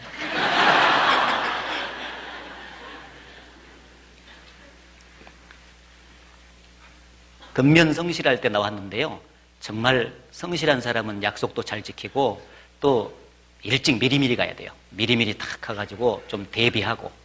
항상 그래서 좀 저 사람은 참 믿을만하다 하는 생각이 들어야 그 사람이 뭔가 전도 집회 가자 그러면 말을 들어주고 싶은 마음이 생길 거다니요. 근데 평상시 불성실한 삶의 모습을 견질했는데 느닷없이 전도 집회가 있다고 인도를 하면서 쭉 하게 되면은요, 말 잘 안 들어주겠죠. 그런 겁니다. 그래서 순종하고 충성하면서 근면성실하고 그 다음에 관용하라 그랬어요. 관용. 세상에 나가서는 관용이 아주 좋습니다. 관용이라고 하는 것은 너그러운 마음이잖아요. 그래서 관용하고 너그러운 사람에게는요, 친구가 많아요. 그래서 좀 이렇게 평상시 교제에 있는 날은 좀 일찍 나올 수밖에 없지 않습니까?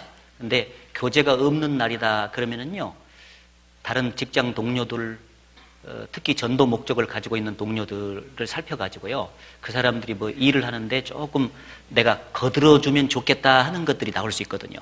그리고 뭔가 부탁을 하는 것들이 있어요. 서로서로 업무 협조 이런 거. 그럴 때 그것을 아주 기가 막히게 해주는 거예요. 이게 목적이 아주 분명하니까 우리는 저 사람 언젠가 인도해야 돼. 그러니까 아주 잘 해주는 거죠.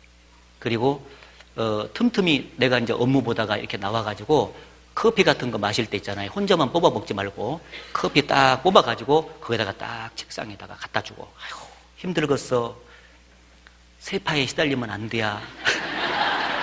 이것도 한 잔 먹고 해. 그러면서 이제 싹 갖다 주고 등도 이렇게 딱 이렇게 해주고요. 그러면서 오면은요, 혹시 뭔가 다르긴 다르단 말이에요. 이 사람이 지금 달라. 그러니까 이제 이런 너그럽고 관용하는 모습 속에서 뭔가 이제 이렇게 사람이 따르면은 그 사람 데리고 오기가 쉽잖아, 그죠? 예. 그러니까 세상에서 적응하는 것 중에서 순종, 충성, 근면성실, 관용, 이 세 가지가 지혜라고 생각돼요. 그것은 어디 가서나 원리가 안 바뀌어요. 세월이 많이 흘러도 원리가 안 바뀝니다. 그 원리를 지키면서 살면요, 반드시 증거를 잘하도록 돼 있어요. 증거를. 자, 그런데 이제 문제는 적응한답시고 막 술자리 있는데 다 따라다니고, 동양화 쪼이는데 다 따라다니고 막 계속 이렇게 따라다니면은요, 안 된다는 거예요. 그때는 좋아해. 그런데 진짜 전도할 때는요, 안 먹힙니다. 그래서 한계를 둬야 됩니다. 한계. 그래서 바닷물이 쭉 파도를 쳐서 이렇게 꿀룩꿀룩 오는데 모래를 딱 만나면은요, 거품을 물고 죽잖아요. 그 모래로 개안을 삼았다. 한계를 삼았다. 그 말이에요. 우리가 잘 해주되 어디까지 한계를 둬야 될 것이냐. 모든 환경 속에서 죄라는 것하고는 한계를 둬야 돼요. 죄와는 절대 타협을 하지 말아야 돼. 그래서 손에 잡힐만 하여도 왕궁에 있는 도마뱀이니라. 도마뱀은 이렇게 잡으려고 하도 이제 꼬리까지 끊어버리고 조금 손해가 나더라도 그냥 딱 잘라버리고 왕궁 안에서 자기 위치를 지킨다. 그런 얘기잖아요. 그리스도인으로서 자기 위치를 지키기 위해서는 죄와 타협을 절대 해서는 안 돼요. 물질적인 것을 잘 조심해야 되고 또 이성을 조심해야 되고 자기 명예에 대해서 너무 저기 하면은 그거 문제가 됩니다. 조심해야 돼요. 이 마귀가요 끊임없이 그리스도인의 간증을 망치기 위해서 돈이라든지 이성이라든지 그 다음에 명예라든지 이런 것들을 통해서 육신의 정욕과 안목의 정욕과 이생의 자랑 이 세 가지의 통로를 통해서 끊임없이 유혹을 해요. 그 유혹을 잘 이겨내야 돼요. 무너지면 죄를 짓거든요. 그렇죠? 그래서 그 다니엘의 결단, 요셉의 결단, 하나님 앞에서 어찌 득죄하리까? 이 태도 있잖아요. 혼자 사는 것이 아니라 내 동행하는 삶 속에서 주님이 같이 계신다는 것을 잊지 말고 주님이 보고 계신 이 판에 내가 어떻게 죄와 타협을 할 수가 있겠습니까? 이 태도 있잖아요. 그 하나님 앞에서 살아가는 임재의식을 정확하게 느끼고 그렇게 해서 죄와 타협치 말고 구별되는 비둘기처럼 순결한 삶을 살 때 증인으로서 모습이 증거가 잘 된다고 생각이 됩니다.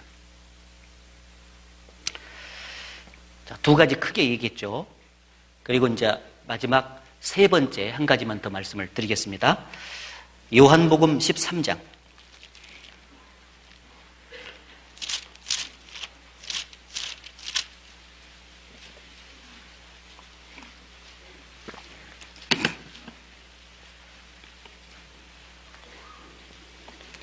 요한복음 13장 34절 35절 34절 35절을 같이 읽겠습니다. 새 계명을 너희에게 주노니 서로 사랑하라. 내가 너희를 사랑한 것 같이 너희도 서로 사랑하라. 너희가 서로 사랑하면 이로써 모든 사람이 너희가 내 제자인 줄 알리라. 예. 이로써 모든 사람이 너희가 내 제자인 줄 알 거다. 그게 무슨 뜻이겠어요?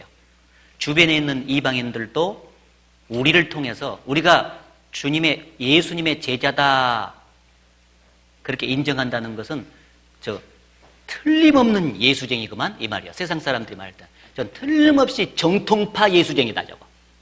가짜들도 많은데 그 중에서 정말 몇 안 되는 진짜 예수쟁이가 맞다. 이렇게 평가를 받아야 돼요. 그러면 예수쟁이다 그 말은 저 속에 예수 들어있다 그 말이거든.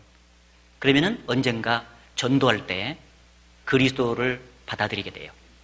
그러니까 여기서 이제 그 전제 조건이 있죠. 모든 사람이 너희가 내 제자인 줄 알리라. 어떻게 하면 되냐? 내가 너희를 사랑한 것 같이 너희가 서로 사랑할 때. 전도라고 하는 것은 혼자는 못하는 것입니다.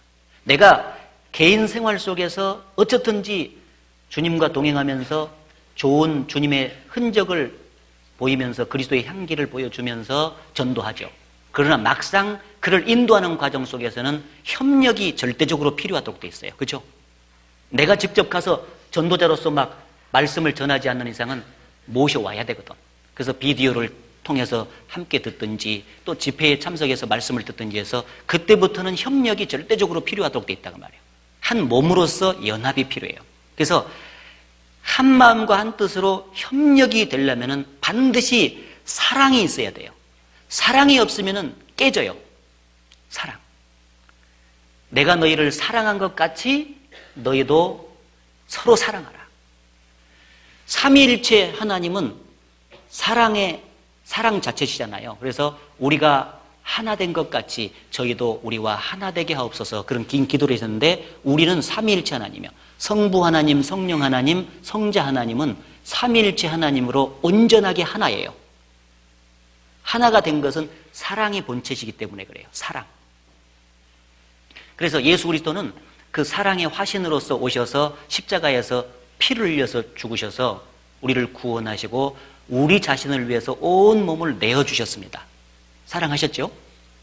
그 사랑을 받았기 때문에 우리는 본성적으로 주님을 사랑할 수밖에 없지만 보이는 주님이 없으니까요. 주변의 형제 자매를 서로 사랑하라고 말씀해요. 네가 나를 정말 사랑하냐? 그러면 형제 자매를 사랑해라. 형제 자매를. 내가 너희를 사랑하지 너희도 서로 사랑하라. 이렇게 말씀했습니다. 그러면 서로 사랑하면 주님이 그 가운데 계셔서 능력으로 역사해서 구원받는 역사를 이루네요. 서로 사랑하면 주님이 우리 안에 거하시리로다. 거하신다 그러면 역사하신다. 전도가 되는 거예요. 그래서 서로 사랑해야 되는데 서로 사랑 속에 몇 가지 들어있죠. 먼저는 서로 용서하라. 용서. 서로 허물을 덮어주지 아니하고 들춰낸다든지 비판하고 정죄하고 판단하게 되면은 하나가 깨지니까 전도가 안 되도록 되어 있습니다. 나누어진 가정, 이 세상에서도요, 나누어져 있는 가정, 맨날 다투고 싸우고 있는 가정은요, 세상 사람들에게 덕이 안 되잖아요. 교회가 주님의 사랑으로 완전히 연합이 돼서 다 뭉쳐 있으면은요, 주변 사람들이 저 교회는 다르다 그래요. 저 사람들은 달라야.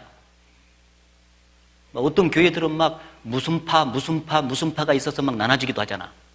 근데 저 교회는 정말 하나가 돼 있어. 한 덩어리야. 그게 뭐냐면 사랑이 그 속에 살아 숨쉬고 있다는 증거지. 그렇잖아요? 그래서 용서, 허물을 덮어주고 용서해 주는 것이 있어요. 구원은 받았지만 연약한 것이 우리 속에 너무너무 많아요. 변화돼야 될 것이 너무 많아요. 그렇잖아요?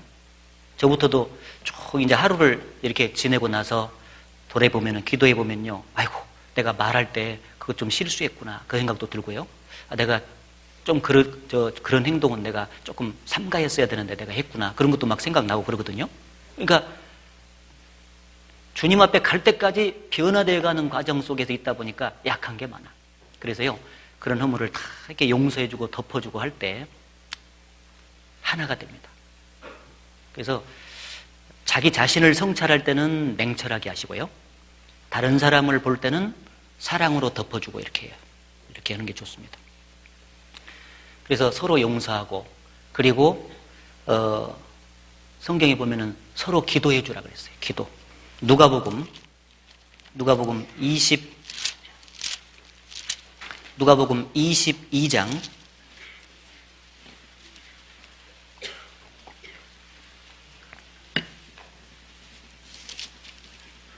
누가복음 22장 31절부터요. 31절. 시몬아 시몬아 보라 사단이 밀가부로도 사려고 너희를 청구하였으나 그러나 내가 너를 위하여 내 믿음이 떨어지지 않기를 기도하였노니 너는 돌이킨 후에 내 형제를 굳게 하라. 자, 우리가 신앙생활을 지금 하면서 붙어있는 것은 주님이 우리를 위해서 기도해주고 계시기 때문에 그렇습니다. 주님이 지금도 우리의 신앙이 넘어지지 않도록 붙들어주는 기도를 하고 있습니다. 그런데 우리만 기도하면 되는 게 아니라 서로 기도하라 그랬죠. 의인의 간구는 역사하는 님 많으니라. 야고보서 5장에 보면요. 그래서 우리가 서로를 위해서 간절히 기도해 줄 때 마음이 연결이 됩니다. 그래서 이제 이 전체의 사정을 우리는 다 모르잖아요. 그러니까 구역도 있고 또 부분적으로 이렇게 모임이 있습니다. 그런 모임에 갈 때 이제 서로 기도 부탁을 한다든지 간증을 한다든지 이렇게 보면 사정을 알잖아요. 그러면은 그거를 기억을 쭉 하고 메모도 하시고 나중에 기도도 해주고 막 그렇잖아요. 그래서 반드시 기도를 해주는 게 좋습니다. 기도해주면은요, 기도가 보이지 않게 그 형제 자매를 이렇게 끈으로 묶어요. 그래서 하나로 만들어줍니다. 그래서 이제 그 어떤 형제나 자매를 위해서 간절히 기도했던 사람은요, 그 다음 주나든가 이렇게 형제 자매 딱 보면은요, 그 형제나 자매에게 자기가 기도했던 내용을 물어보도록 돼 있어요. 아, 형제님, 그때 그랬는데 좀 요즘에 어떻게 돼 있어요? 그렇게 이제 관심을 가져요. 그러면 이제 사람들은 자기에게 관심을 가져주는 것을 되게 좋아하잖아요. 그죠?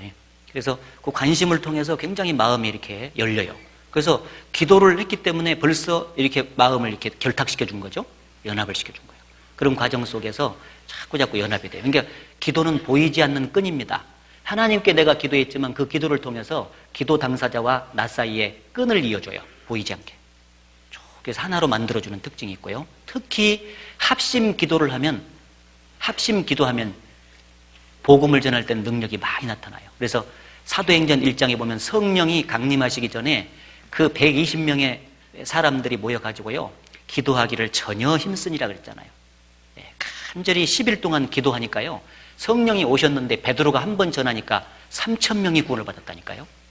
저는 그거 참, 지금도 제가 안산에서 설교를 하면서요, 사도행전 설교를 하면서 그걸 연구해 보는데, 야, 그때는 베드로는 한 번 외쳤는데 3,000명이 구원받았는데 똑같은 성령이신데 요즘에는 한 번 외치면은 3,000명 못 받죠. 그 차이가 뭘까? 그게 이제 과제예요. 지금 과제. 간절히 합심 기도하면은요, 하나님께서 능력을 나타내 주세요. 진짜 사실입니다. 왜냐하면 복음은 하나님의 능력을 힘입어야 되거든요. 그래서 간절히 합심 기도하고 또 서로를 위해서 기도해주고, 이게 연합이 돼가지고 복음을 잘 전해지는데 기여가 됩니다. 그리고 또 한 가지, 갈라디아서 5장을 보겠습니다. 갈라디아서 6장.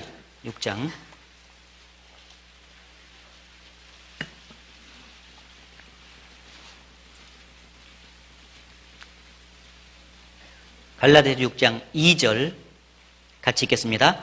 너희가 짐을 서로 지라 그리하여 그리스도의 법을 성취하라. 6절, 5절입니다. 5절 같이 읽겠습니다. 각각 자기의 짐을 질 것임이니라. 우리가 종종 이 내용 배우잖아요. 앞에 있는 그 짐이 있죠. 2절에 너희가 짐을 서로 지라. 그러니까 서로 져야 될 짐이 있고요. 그 다음에 5절에 자기의 짐, 각각 져야 될 짐이 있어요. 그래서 원어로는요, 이 각각 자기가 지는 짐을 포르투온이라 그러고 서로 져야 될 짐을 바로스라 그래요. 그러니까 우리는 신앙생활을 하면서 각자 인생길에서 자기가 짊어져야 될 짐이 있습니다. 그렇죠? 그리고 함께 나누어져야 될 짐이 있어요. 그 두 가지를 같이 짊어지고 가야 돼요. 가정도 이렇게 보살펴 보면은요, 어린 아이들은 자기 짐도 제대로 못 져요. 그런데 점점 자라갈수록 자기 짐을 스스로 지게 되고 벌써 부모가 딱 되게 되면은요, 자기 짐은 물론이려니와 애들이 못 지는 짐까지 같이 짊어져줘요. 성장했다는 것은 자기밖에 모르는 것이 아니라 다른 사람들의 일을 돌아보고 교회 일을 염려해가지고 같이 그 교회 짐까지 지는 사람이 그 성장한 사람이에요. 가정에서 부모가 그 일을 하잖아요. 그렇죠? 그래서 반드시 개인 짐이 있고 나누어져야 될 짐이 있는데, 개인 짐은 자기가 말씀, 기도, 교제, 전도 그 개인적으로 쭉 해야 될 어떤 짐입니다. 그건 무조건 지고요. 그 다음에 나누어져야 될 짐이 이제 나 말고 다른 형제 자매들을 이렇게 보살피는 거예요. 그래서 신방을 통해서 보살핀다든지 또 전화라든지 뭐 문자 메시지를 준다든지 해가지고 어쩌든지 다른 형제 자매들을 돌아보는 거 있잖아요. 요게 나누어질 짐이고, 또 하나 더 나아가서 교회가 연합을 해가지고 함께 힘을 모아서 해야 될게, 해외 선교를 한다. 자매결연교를 맺어서. 그래서 해외 선교에 지원을 한다 할 때는 혼자는 못해. 그래서 연합을 해가지고 해외 선교를 위해서 헌신을 해주고, 또 교회가 이렇게 구원받는 사람들이 점점 늘어나게 돼가지고 교회당을 건축한다든지 교육원을 건축하다든지 하게 되면은 반드시 재정이 필요하잖아요. 물질이 필요하죠. 그래서 때로는 이제 먼저 이렇게 빌려가지고 건축을 하고 그것을 갚아나가는 일들이 대부분 이제 많습니다. 그래서 그런 일 가운데 내가 주님의 몸된 교회의 한 지체로서 그것을 같이 감당해 주는 것이 운명 공동체예요. 어제 교회에 대해서 배울 때 우리 모든 지체는 몸과 운명을 같이 한다 그랬어요. 손가락은 붙어 있는 한 그는 몸이 움직일 때 같이 따라와야 돼. 그렇죠? 같이 따라올 수밖에 없죠. 같이 움직이는 것이 틀림이 없습니다. 그렇다면은 주님의 몸된 교회의 복음을 위해서 물질을 희생하는 그 측면에 있어서도 뭔가 내가 반드시 기여를 해야 될 부분이 있다는 얘기죠. 주님이 교회의 복음을 위해서 물질적인 어떤 빚을 짐으로 지우셨다 했을 때는 그것을 같이 갚아나가서 끝내줘야 됩니다. 안산 같은 경우도 2008년도에 제가 가가지고요.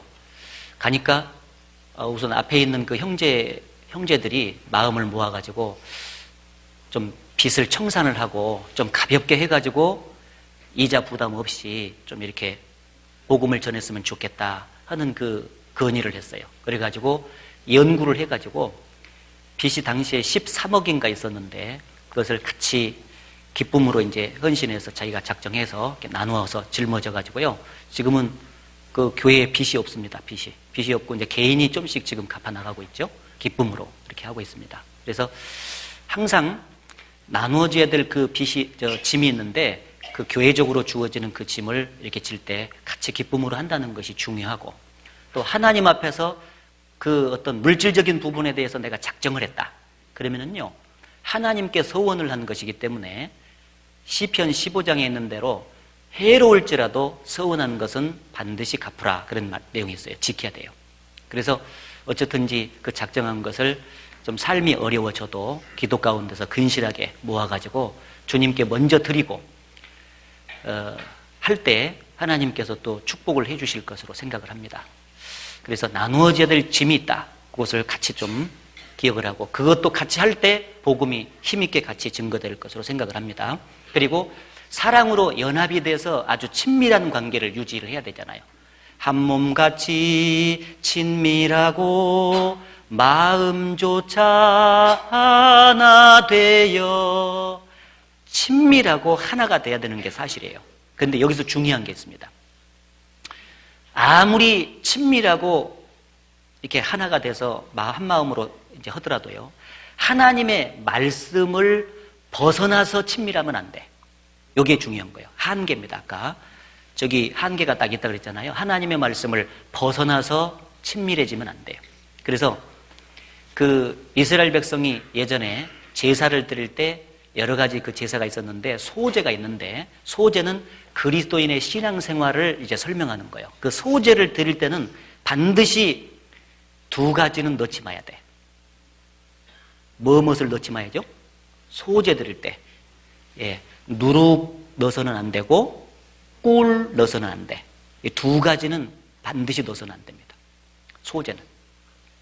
그걸 뭔 말이냐면은, 소제가 그리스도인의 신앙생활을 설명한다고 했잖아요. 그 신앙생활 전반에 걸쳐서 누룩은 죄입니다.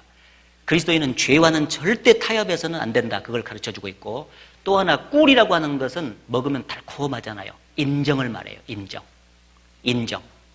그리스도 예수의 사람들은 정과 함께 그 욕심을 십자가에 못 박았느니라. 우리가 구원받을 때 주님이 십자가에 죽으실 때 우리도 같이 죽었는데, 그때 죽은 것이 뭐냐? 정과 함께 욕심. 욕심도 십자가에서 못 박았고 정도 못 박았어요. 인정이라고 하는 것이 소재에 끼어들면 안 된다. 이 그리스도인의 신앙생활에서 인정은 적이 될 수 있습니다. 친밀하게 해야 되지만 하나님의 말씀을 벗어난 정도까지 친밀하면 안 돼요. 그래서 항상 교제는 빛 가운데서 해야 돼요. 어둠 속에서 하면 안 돼요. 그래서 인정 교제에서 두 가지가 있는데, 하나는 쉬쉬 교제, 하나는 끼리끼리 교제. 따라해보세요. 쉬쉬 교제, 끼리끼리 교제. 요게 인정이에요. 인정. 사람을 따라서 뭉치는 거예요. 사람을 따라서. 어째서 사람을 따라서 행하냐? 하나님의 말씀을 따라서 성령을 중심으로 해서 교제가 되려면 두루두루 이렇게 교제가 돼야 되지, 안 된다. 그래서 쉬쉬 교제라는 것은 뭐냐면, 뭐 자기들만 깨달았다고 한다든지, 아무도 모른다든지, 우리들만 안다고 생각하지, 이런 거 있잖아요. 그래서 절대 이 얘기 딴 사람한테 하지 말라고. 왜 딴 사람한테 이 얘기를 해서는 안 될 정도의 말은 우리가 하지 말아야지. 딴 사람이 들어도 좋을 말을 해야 된다니까요. 우리 교제를 할 때는. 그래서 긍정적인 의미의 좋은 교제를 하면 빛 가운데서 누구나 들어도 알아야 돼요. 그래서 문제가 없는 그런 말들을 하면서 교제를 해야지, 그게 진정한 아름다운 교제지. 다른 사람이 들으면 안 되는 극소수만이 알아야 되는 그 말이라면요, 그거는 합당치 않는 교제에 벌써 들어간 거다, 그런 얘기지. 인정이 가미가 된 것이 아니냐, 그 말이에요. 그리고 자기가 좋아하는 사람들끼리만 자꾸 뭉친다든지 이렇게 하면은 안 되죠. 나는 누구누구 만나면은 그렇게 교회 가고 싶은데 벌써 교회당 가서 누구 만나면 그냥 정내미가 뚝 떨어져 본다고 한다든지, 실제로 서로 사랑하고 허물을 덮어주고 그렇게 해라고 말은 배웠는데 실제 그 사람 딱 보면은 그냥 얼굴이 팍 돌아가 본다든지, 이렇게 지나가는데 찬바람이 막 싹 나부른다든지 막 이런 일이 있다면은요, 그거는 세상에서나 할 일이지, 세상 사람들이나 그러지, 구원받은 사람 세계 속에서 그런 게 있어서야 되겠느냐, 그런 얘기죠. 그건 안 되죠. 그래서 인정, 쉬쉬, 끼리끼리, 그건 절대 안 된다. 그래서 항상 한 몸같이 친밀한 것은 주님의 거룩하신 뜻 안에서 정말 친밀하고 경건한 사귐이 이루어져야 된다, 그런 얘기입니다. 자, 오늘 시간이 이제 거의 다 돼가지고 마감을 지어드리겠습니다. 이 복음 증인으로서 역할을 할 때 크게 세 가지는 정리돼요. 첫째, 어려움 속에서도 기쁨과 감사를 잃지 말 것. 그 다음에 두 번째는 뱀처럼 지혜롭고 비둘기처럼 순결한 삶을 살 것. 그리고 세 번째는 서로 구원받은 사람끼리 사랑해서 하나가 되는 연합체를 늘 만들어 갈 것. 이 세 가지가 같이 있으면은요, 세상에서 증인으로서 확실하게 살아갈 수가 있습니다. 기도하겠습니다. 살아계신 하나님 아버지, 오늘 성령을 받은 그리스도인들이 증인으로서 어떻게 행할 것을 성경을 통해서 가르쳐 주신 것을 감사드립니다. 우리가 오늘 배운 바 하나님의 말씀을 마음속에 깊이 새기고 또 생활 속에 연결될 수 있도록 도와주시옵소서. 역사의 마지막 시대를 살아가고 있는 우리들, 참으로 우리에게 주어진 그 시간들이 너무나 귀하다는 것을 알고 있습니다. 잃어진 영혼들 우리가 귀히 보고 그들을 위해서 간절히 기도하며 주님께로 인도하는 데 부족함이 없도록 늘 인도해 주시고 그 일을 위해서 우리 모두를 주님께서 귀하게 사용해 주시옵소서. 모든 것 주 성령님께 의지하면서 우리를 사랑하시는 예수님 이름으로 기도드렸습니다. 아멘. 찬송가 268장입니다.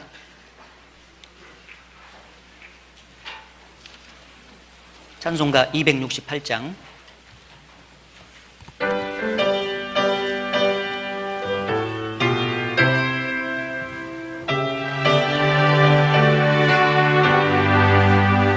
온 세상에 하여 나 복음 전하리. 만 백성 모두 나와서 주 말씀 들어라. 죄종에 빠져서 헤매는 자들아, 주님의 음성 곧 듣고 너 구원 받아라. 전하고 기도해 매일 증인 되리라.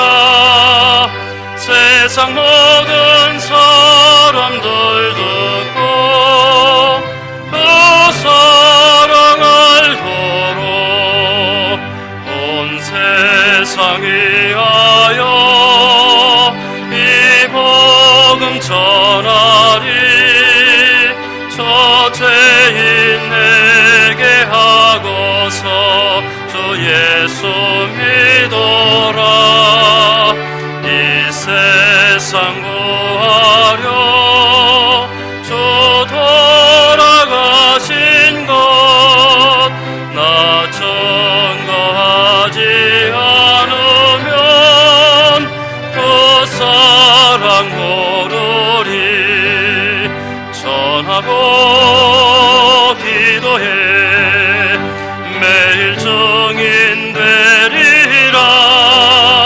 세상 모든 사람들 듣고 그 사랑 알도록 온 세상에 하여 주 은혜 임하니.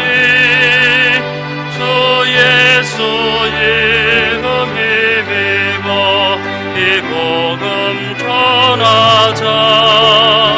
먼 곳에 나가서 전하지 못해도 나 증거 있든지 늘 기도 힘쓰리.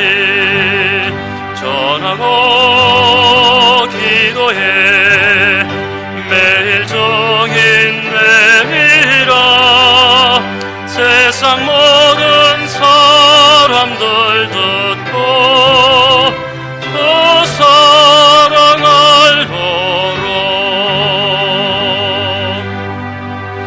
예, 광고해 주시겠습니다.